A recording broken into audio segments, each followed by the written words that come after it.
बहुत पुराने जमाने की बात है। अवध के इलाकों में एक तवायफ हुआ करती थी।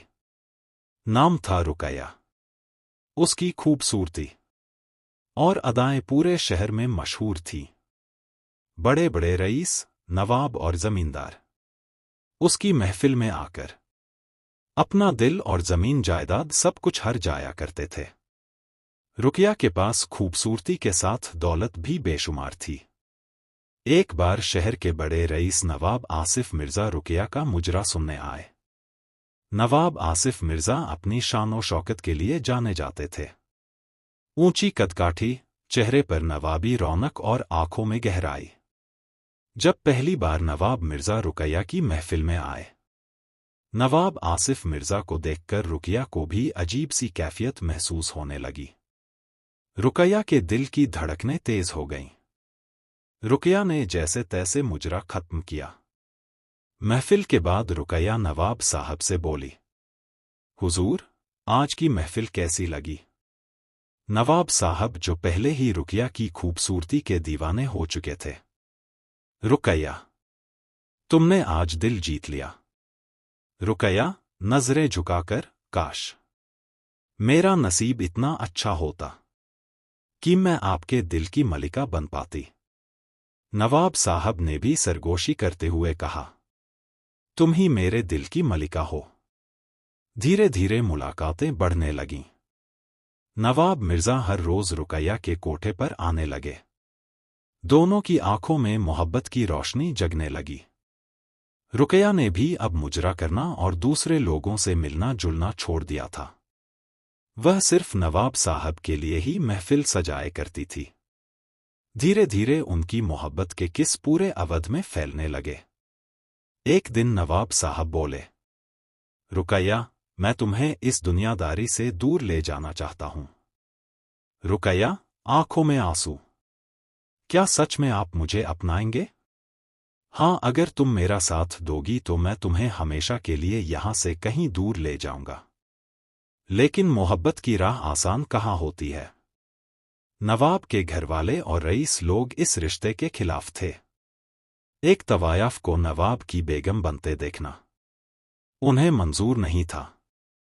रुकैया को लेकर नवाब के घर में हर वक्त बातें होने लगी। नवाब मिर्जा की अम्मी गुस्से से बोली, मिर्जा, ये क्या पागलपन है? एक तवायफ को घर लाओगे? खानदान की इज्जत मिट्टी में मिल जाएगी। तुम्हें सिर्फ उसकी खूबसूरती दिख रही है, उसका पेशा नहीं। नवाब मिर्जा बोले, अम्मी, इश्क में मजहब, जात, पेशा नहीं देखा जाता। हम कुछ नहीं जानते नवाब, तुम्हें उसे लड़की को छोड़ना ही होगा। इधर रुकैया पर भी दबाव बढ़ने लगा। शहर के लोग उसे बुरी नजर से देखने लगे। एक रोज रुकैया ने नवाब से कहा, नवाब साहब, मैं नहीं चाहती कि मेरी वजह से आप घर की इज्जत पर कोई आंच आए, और मैं चाहती हूं आप हमेशा सर उठाकर जिए। नवाब मिर्जा बोले, तुम क्या कहना चाहती हो, रुकैया? रुकैया आंसू पोंछते हुए, हमारी मोहब्बत शायद मुकम्मल नहीं हो सकती। मेरे लिए आप किस किस से लड़ेंगे नवाब साहब? मेरा पेशा शायद हमें कभी खुश नहीं रहने देगा। आप यहां ना आया करें नवाब साहब। यह तुम क्या कह रही हो रुकैया? नवाब साहब बोले, मेरा तुम्हारे बिना जीना बहुत मुश्किल है रुकैया। रुकैया ने अपनी मोहब्बत की यादों को सीने में दबाकर नवाब से दूर जाने का फैसला किया। नवाब मिर्जा रुकैया से बोले, क्या तुम मुझसे हमेशा के लिए दूर जा रही हो? कैसे रहोगे मेरे बिना रुकैया? नवाब साहब बोले। रुकैया की आंखों में आंसू थे। हमारी मोहब्बत का अंजाम यही है नवाब साहब। कभी कभी इश्क मुकम्मल नहीं होता। हर मोहब्बत का परवान चढ़ना जरूरी तो नहीं। दूर रहकर भी तो मोहब्बत की जा सकती है। मैं जहां रहूंगी आपकी मोहब्बत के साए में रहूंगी। ये कहकर रुकैया चली गई। मगर रुकैया का एक एक लफ्ज नवाब मिर्जा के कानों में गूंजता रहता था। नवाब मिर्जा की आंखें हर शाम रुकैया को तलाशती रहती। अवध की हवाओं में आज भी रुकैया और नवाब के अधूरे इश्क की कहानी गूंजती है। वक्त बीतता गया। रुकैया के बिना नवाब की जिंदगी सूनी हो गई। रुकैया का कोई पता नहीं था। नवाब मिर्जा हर रोज रुकैया की तलाश करते, मगर उसका कोई पता ठिकाना ना मालूम होता। किसी के चले जाने से सांसें नहीं रुकती। मफर जीने का नजरिया बदल जाता है। ऐसा ही हो रहा था नवाब साहब के साथ। वो जी तो रहे थे, मगर रुकैया की तलाश में। वो अक्सर उसी कोठे के आसपास मंडराते जहां उनकी मोहब्बत ने पहली सांस ली थी। रुकैया ने कोठा छोड़ दिया था। वो एक छोटे से गांव में रहने लगी। वहां कोई उसे नहीं जानता था, लेकिन उसकी हालत दिन ब दिन खराब होती जा रही थी। ऐसा लगता था जैसे नवाब साहब से जुदा होने के गम में वो किसी बीमारी का शिकार हो गई हो। एक दिन उसकी पुरानी सहेली जमीला उससे मिलने आई। जमीला रुकैया देखकर बोली, रुकैया तू यहां? नवाब मिर्जा के दिल की मलिका इस हाल में। जमीला रुकैया को इस हालत में देखकर तड़प उठी। रुकैया कमजोर आवाज में बोली, जमीला, अब यही मेरा नसीब है। नवाब साहब की कोई खबर है? जमील रुकैया ने पूछा। हां, उनकी हालत भी तेरी हालत से जुदा ना है रुकैया। वह सिर्फ तुझे ही ढूंढते फिरते हैं। वापस लौट चल रुकैया।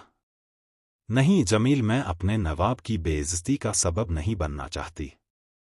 रुकैया रूहासी आवाज में बोली। यह तुझे क्या रोग लगा है रुकैया? जमील ने पूछा। रुकैया बहुत दबी हुई आवाज में बोली, हां, शायद इश्क का। वो लंबी बीमारी का शिकार हो गई थी। बदन दिन ब दिन बदन सूखता जा रहा था। नवाब की यादें उसकी सबसे बड़ी दवा और जहर दोनों बन गई थी। रुकैया चारपाई पर लेटी लेटी आसमान निहारती रहती। वक्त और हालात इंसान को कितना बदल देते हैं। जमीला मन ही मन सोचने लगी। रुकैया खुद से बातें करती रहती। नवाब साहब, क्या आप मुझे याद करते हो? क्या आपकी आंखें भी मेरी राह देखती हैं? आप मुझे भूल तो नहीं गए हो नवाब साहब? गांव के लोग कहते थे कि रुकैया को तपेदिक हो गया है। वो दिन रात खांसती रहती। उसकी आंखों की रोशनी धीमे धीमे बुझ रही थी। एक दिन जमीला फिर आई। जमीला बोली, रुकैया, मैं तुम्हें शहर ले चलूं? वहां अच्छे हकीम हैं। तुम्हारा अच्छा इलाज हो जाएगा। रुकैया मुस्कुराकर, नहीं जमीला, अब सफर बहुत लंबा हो गया है। अब जीना बहुत मुश्किल लगने लगा है। मैं नवाब साहब के बिना और नहीं जी सकती। मेरे लिए बहुत मुश्किल हो रहा है जीना। अल्लाह मेरे इस इम्तिहान को नत्म कर दे मेरे प्रवरदिगार। आखिर एक रात रुकैया ने नवाब का नाम लेकर आंखें मूंद लीं। वो चली गई। जमीला ने रुकैया की मौत की खबर नवाब साहब को दी। नवाब को जब यह खबर मिली तो वो टूट गए और नवाब साहब वेदम होकर वहीं जमीन पर बैठ गए। उनकी आंखें बरस पड़ीं। जमील ने जिस आदमी को भेजा था, नवाब साहब ने उससे कहा, मुझे जमील की कब्र पर ले चलो। उन्होंने रुकैया की कब्र पर जाकर कहा, रुकैया, तुम मेरी मोहब्बत थी, तुम मेरी मोहब्बत रहोगी। रुकैया की कब्र पर देखते हुए नवाब साहब को रुकैया का अक्स दिखने लगा और वह पागलों की तरह उसकी कब्र से लिपट गए। मैं भी तुम्हारे बिना ऐसी जिंदगी नहीं जीना चाहता था। तुमने खुद को मुझे अलग करके मेरे साथ भी अच्छा नहीं किया। रुकैया, अब तुम मुझे चाहकर भी अपने आप से अलग नहीं कर सकती। मैं भी तुम्हारे पास आ रहा हूं। यह कहकर नवाब साहब रुकैया की कब्र पर ही बेदम हो गए और वह भी इस दुनिया को हमेशा के लिए अलविदा कह गए। रुकैया और नवाब की मोहब्बत दुनिया में अधूरी रह गई।